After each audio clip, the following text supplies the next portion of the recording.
मी रोहिणी बोरी झणझणीत रेसिपी चॅनलवर तुमचं स्वागत करते। आज आपण बनवतोय चाप, मटन चाप।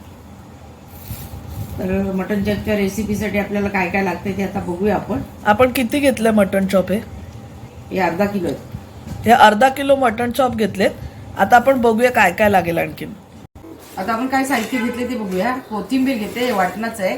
कोथिंबीर आळं घेतलंय 2 इंच, ही मुठभर कोथिंबीर आहे।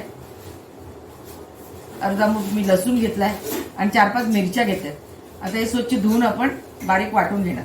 तर आता हे जे चॉप आहेत ते आपण वाफवायला टाकणार आहोत। तर कुकर मध्ये टाकायचे आपल्याला।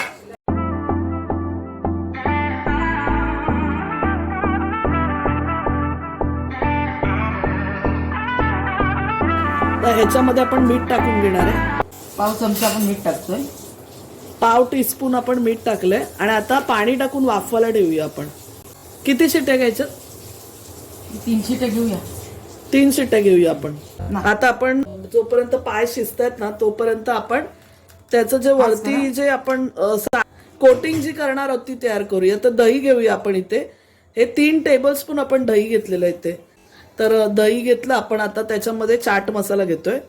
3 चमचे आपण चाट मसाला घेतला। 3 टीस्पून आपण घेतलेला आहे चाट मसाला। 2 टीस्पून आपण 2 टीस्पून घरगुती मसाला टाकलाय, गरम मसाला। आलं लसूण मिरची कोथिंबीरची पेस्ट आहे 2 टेबलस्पून आपण घेतले, मोठे चमचे। हे आपण इथे कसुरी मेथी घेतले 1 टेबलस्पून। आपण पाव चमचा मीठ टाकतोय, कारण मगाशी पण आपण टाकलेलं आहे। तर चाखायचा जरा मसाला। चाट मसाला मध्ये पण मीठ आहे ना, म्हणून आपण थोडं कमीच टाकणार आहोत मीठात। लाल मिरची पावडर आपण घेतले 2 टीस्पून घेतली। 1 टीस्पून आपण हळद घेतली। 1 चमचा आपण घरगुती मसाला टाकतोय, 1-1.5 चमचा। आपण आता लिंबू टाकूया। अर्धा लिंबू आपण पिळून घेतलाय। आपण इथे 2 टेबलस्पून कॉर्नफ्लॉर घेतलंय।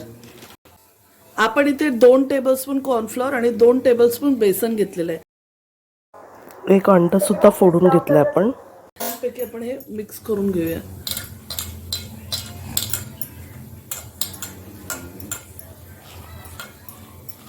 ना ते आता शिजलेत। आपण ना 5-6 शिट्या घेतल्या त्याला। तर आता शिजलेले आहेत ते। आता आपण हे जे मिश्रण जे तयार केलं त्याच्यात टाकून तळूया। तर आता मिश्रणात आपण आणि तेल गरम करायला ठेवलेलं आहे आपण। ह्याच्यात चांगले आपण लोळवून घेऊया आणि मग तळायला टाकूया। तर छानपैकी बघा सगळ्याला लावून घेतलं आपण।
तर आपले हे मटन चॉप्स तयार आहेत। तुम्ही पण हे बनवून बघा आणि तुमचे कसे झाले ते आम्हाला नक्की कळवा।